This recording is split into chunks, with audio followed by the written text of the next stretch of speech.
नमस्कार दोस्तों, स्वागत है आप सभी का हिंदी स्टडी में। दोस्तों हम 3000 महत्वपूर्ण प्रश्नोत्तरों की सीरीज चल रही है जो हम कर रहे हैं। ये सारे क्वेश्चन बहुत अच्छे हैं आपके लिए, ठीक है दोस्तों। आप अगर टीजीटी पीजीटी की तैयारी कर रहे हैं तो टीजीटी पीजीटी के लिए आपकी जो यूपी बोर्ड में बुक लगी हुई है ना, हाई स्कूल इंटर की, तो वो बुक जरूर ले लेना अपना, क्योंकि उनको देखना, उनके लेखक जो हैं उनका जीवन परिचय उसमें दे रखा है अच्छे से, और उनकी रचनाएं जो महत्वपूर्ण है, क्योंकि बहुत बार ऐसा है कि वही रचनाएं एग्जाम में टकराई हैं, तो उनको तो एक दो बार जरूर देख लेना अच्छे से, ठीक है। आप मेरे चैनल पर पहली बार आए हैं तो चैनल को सब्सक्राइब कर लेना, बेल आइकन को क्लिक कर लेना, जिससे आने वाली वीडियो का नोटिफिकेशन आपको मिल सके।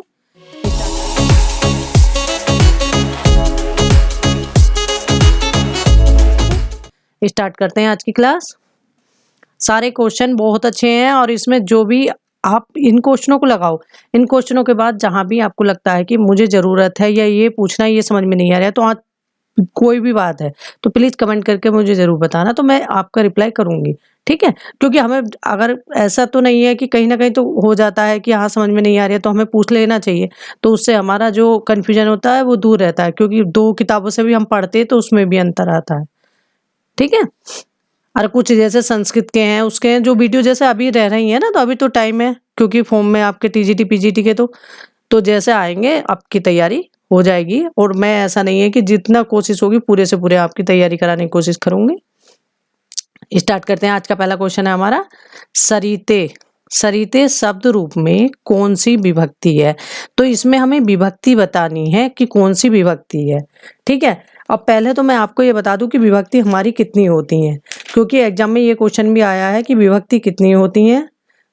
तो विभक्ति हमारी कितनी होती हैं, इसमें से ये भी पूछा जाता है कि हमारी विभक्तियां कितनी होती हैं। तो हमारी विभक्तियां कितनी होती हैं? विभक्तियां होती हैं हमारी 7।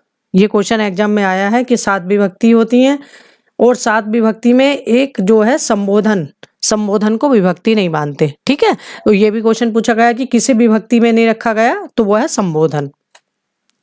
इसी तरह से अपने लिंग देख लेना, संस्कृत में कितने होते हैं, हिंदी में कितने होते हैं। संस्कृत में 3 है, हिंदी में 2 है। लकार कितने हैं?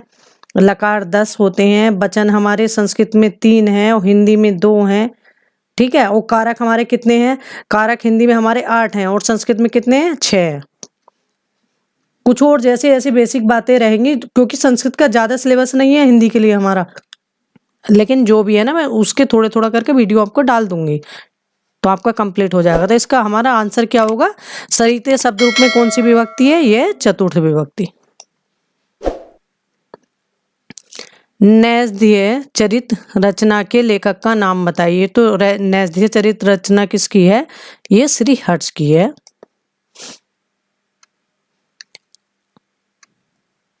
इनमें से कौन सी रचना दंडी की है? तो इनमें से कौन सी रचना दंडी की है हमें बताना है।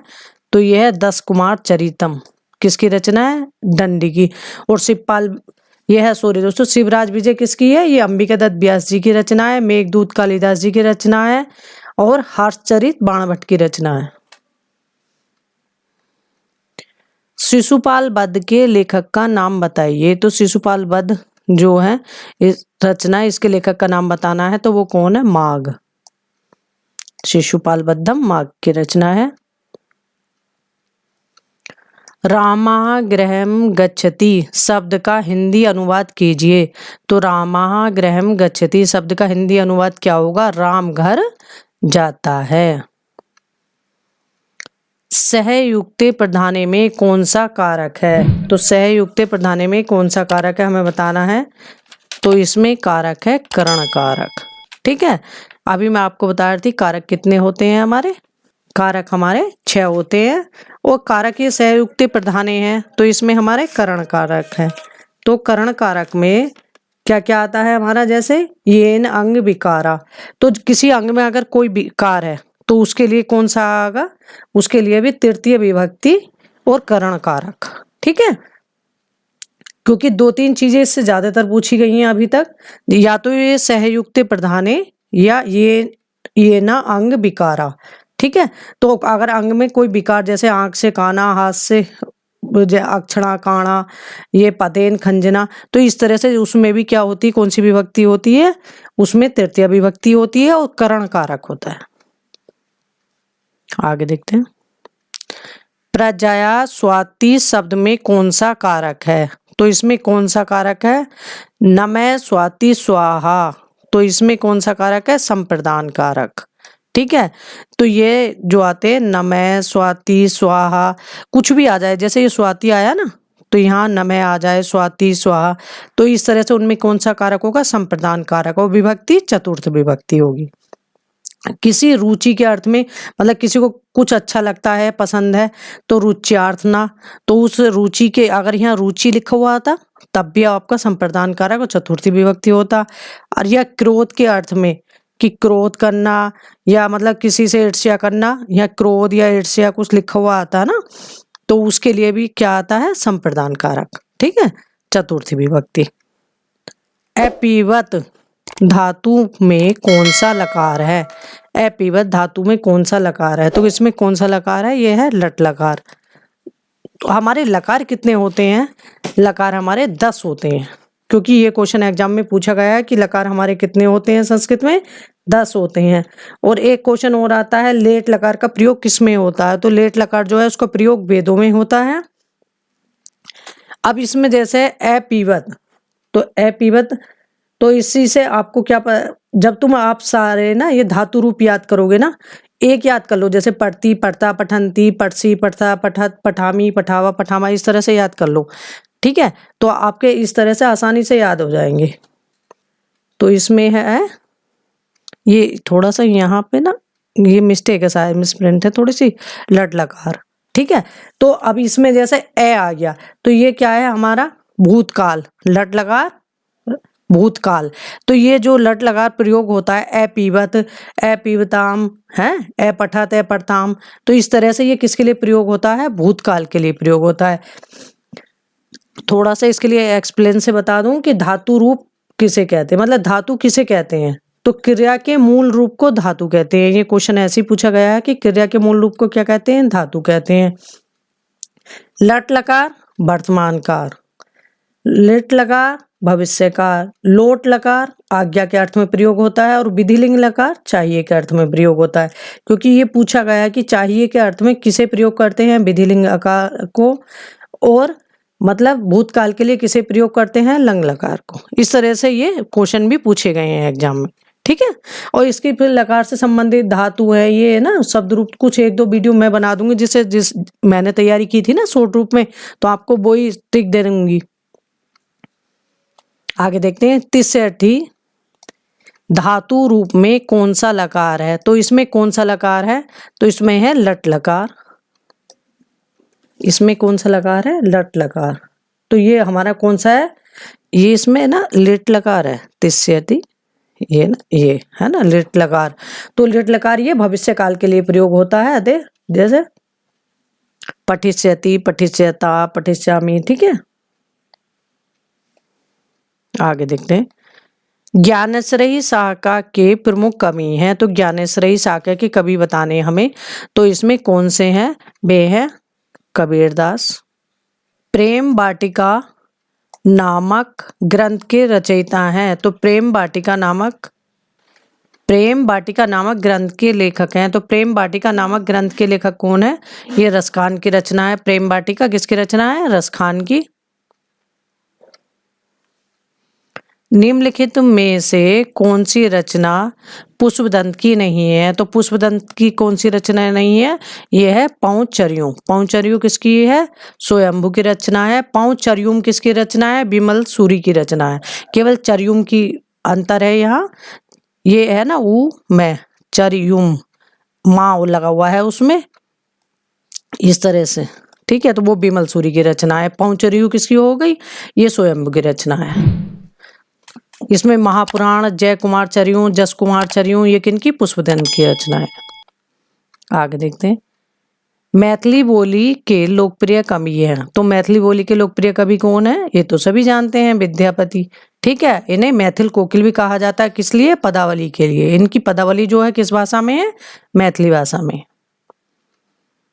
हिंदी साहित्य के इतिहास ग्रंथ हिंदी साहित्य विमर्श के लेखक हैं। जो हिंदी साहित्य विमर्श है इसके लेखक बताना है हमें। तो इसके लेखक कौन है? पद्दुमलाल पुन्नालाल बख्शी।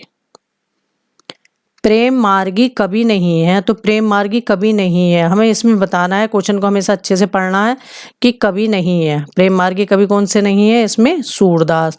सूरदास कैसे कवि हैं? ये कृष्ण भक्ति के कवि हैं, ठीक है। और प्रेम मार्गी के कवि हैं मलिक मोहम्मद जायसी, मुल्ला दाऊद और मंजन। निम्नलिखित में से कौन सा कवि अष्टछाप का कवि नहीं था? तो इनमें से कौन सा कवि अष्टछाप का कवि नहीं था? तो हरि व्यास देव, ठीक है। अष्टछाप से संबंधित एक वीडियो में डाल चुकी हूँ, उसे देख लेना 2-4 मिनट की। उसमें जो मेन पॉइंट है और एग्जाम में पूछे आते हैं ना, वो उसमें मैंने ऐड किए हैं। आगे देखते हैं। निम्नलिखित में से किसने पुष्टि मार्ग की स्थापना की? तो पुष्टि मार्ग की स्थापना किसने की? बालवाचार्य ने की है। बालवाचार्य ने इसकी स्थापना की, और जो अष्टछाप की स्थापना करी थी वो विठलनाथ जी ने करी थी, ठीक है।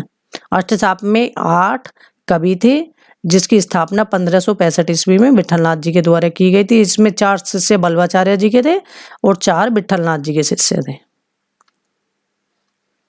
विशिष्ट द्वैतवाद के प्रतिपादक कौन है? तो विशिष्ट द्वैतवाद के प्रतिपादक बताने हैं हमें, तो वो कौन है? रामानुजाचार्य हैं। सूरदास ने किस कृति को नहीं लिखा? तो सूरदास ने किस रचना को नहीं लिखा है? वो दोहावली। दोहावली किसकी रचना है? ये तुलसीदास जी की रचना है।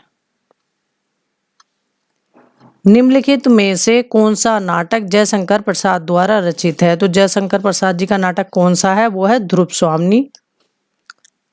जयशंकर प्रसाद जी का जो नाटक है ना ध्रुव स्वामिनी, तो इसमें जो नाटक है इसमें ना थोड़ा तलाक व पुनर्विवाह से संबंधित समस्याएं भी जो एग्जाम में पूछ लेते हैं कि जयशंकर प्रसाद जी के किस नाटक में तलाक और पुनर्विवाह से संबंधित समस्या है, वो भी जय इसमें है ध्रुव स्वामिनी में।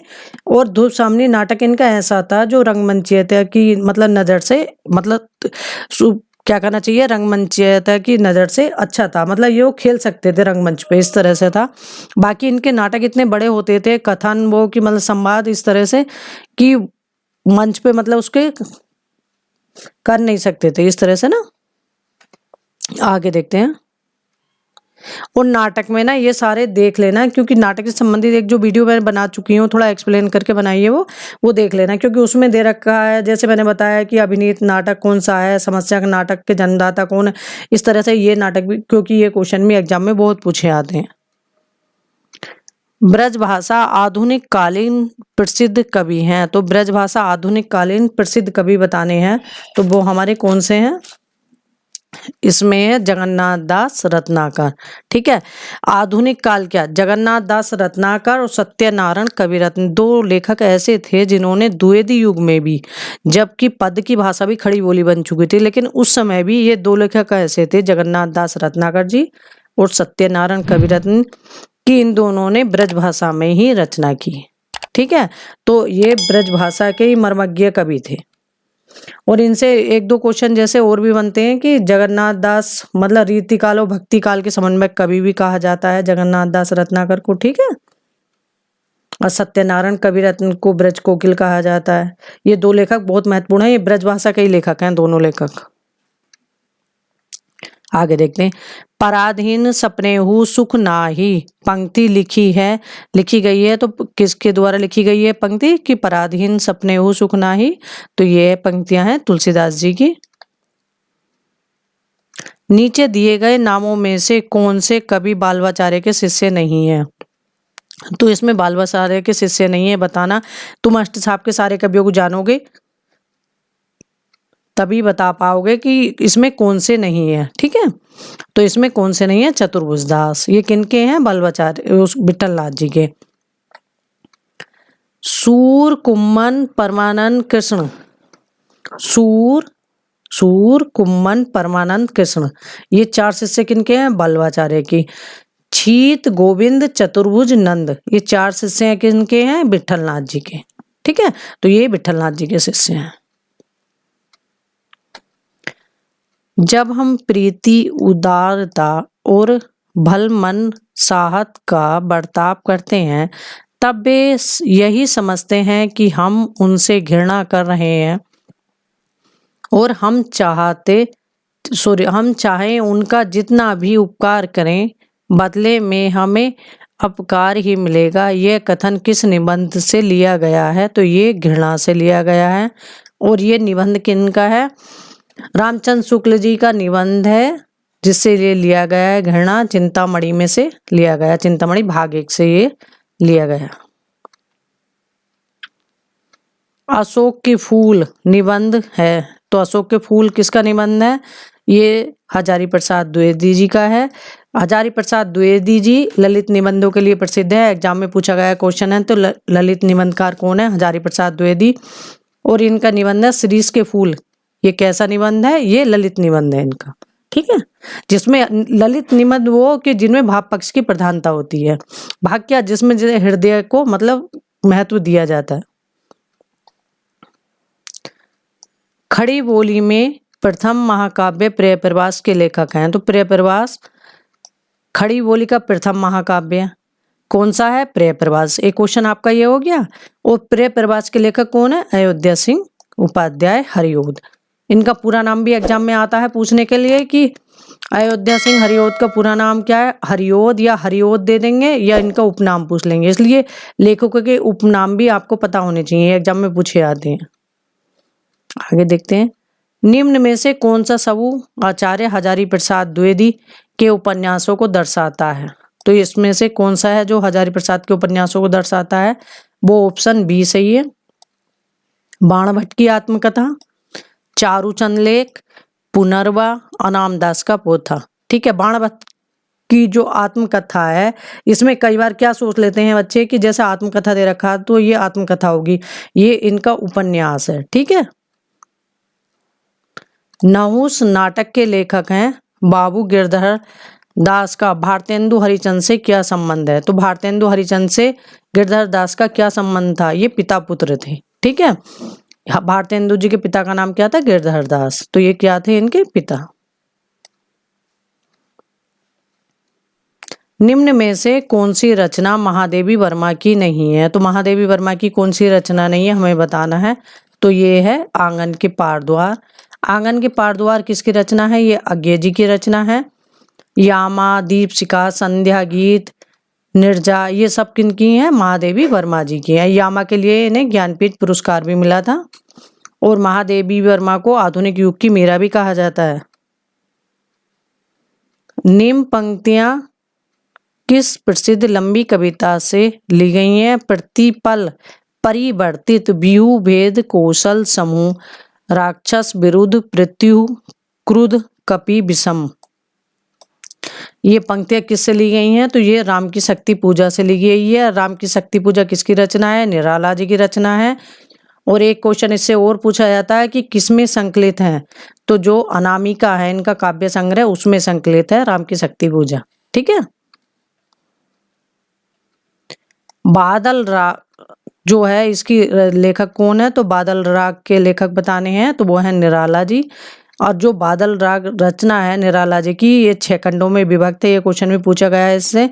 और ये कविता कौन से काव्य संग्रह में संकलित है? तो ये परिमल में संकलित है। इनमें से कौन सा समूह आचार्य रामचंद्र शुक्ल की रचनाओं को दर्शाता है? रामचंद्र शुक्ल की रचनाओं को कौन सा दर्शाता है? हिंदी साहित्य का इतिहास, चिंतामणि, रसमीमांसा और त्रिवेणी। ठीक है, तो ये तीनों ये रचना किनकी हैं? रामचंद्र शुक्ल जी की हैं। हिंदी साहित्य का इतिहास जो वैज्ञानिक सबसे पहला शुद्ध और अच्छा माना जाता है, प्रमाणिक माना जाता है, रामचंद्र शुक्ल जी का हिंदी साहित्य का इतिहास माना जाता है। ठीक है, इसमें लगभग इन्होंने 900 वर्षों का इतिहास लिखा है। काल विभाजन, नामकरण, हिंदी साहित्य के इतिहास के ग्रंथ, ये दोनों वीडियो भी मैं डाल चुकी हूँ, इनको भी देख लेना। क्योंकि जो भी वीडियो मैंने डाली है ना, वो यही सोच के डाली क्योंकि एग्जाम में बेई क्वेश्चन इस तरह से ही आधार से पूछे जाते हैं। ठीक है। अयोध्या सिंह उपाध्याय हरिओद द्वारा लिखित काव्य ग्रंथ है चोखे चोपदे। भारतीय नारी की समस्याओं को आधार बनाकर महादेवी वर्मा ने कौन सा ग्रंथ लिखा है? तो महादेवी वर्मा ने कौन सा ग्रंथ लिखा है जो भारतीय नारी की समस्याओं को आधार बनाकर? वो कौन सा निबंध है इनका? श्रृंखला की कड़ियां। छायावाद की पहली रचना मानी गई है, तो छायावाद की पहली रचना कौन सी मानी गई है? झरना। और ये रचना किन की है? जयशंकर प्रसाद की। इसमें इनके जयशंकर प्रसाद जी के गीतों का संग्रह है ये।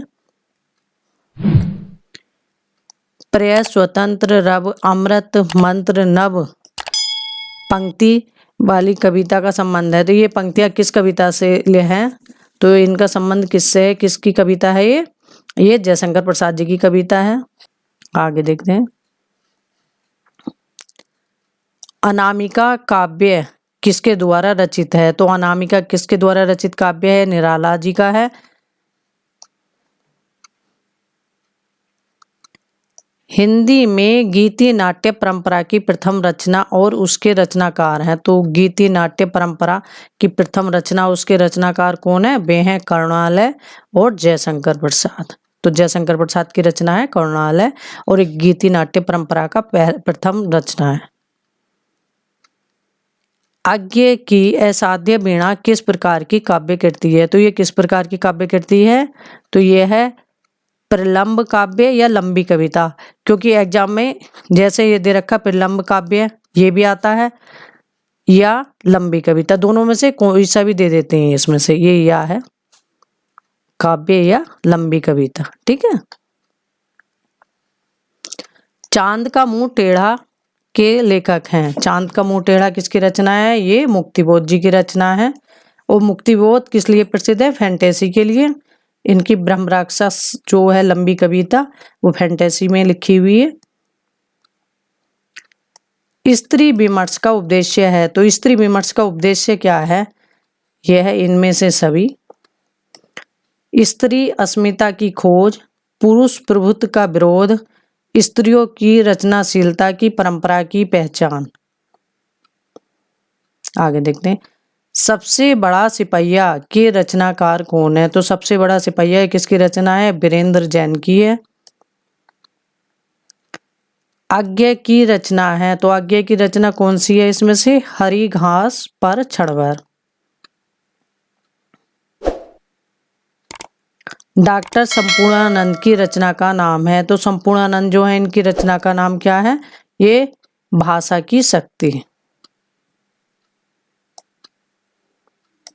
गेहूं बनाम गुलाब, गेहूं और गुलाब है ये, तो ये है रामवृक्ष बेनीपुर की। आचरण की सभ्यता सरदार पूर्ण सिंह का।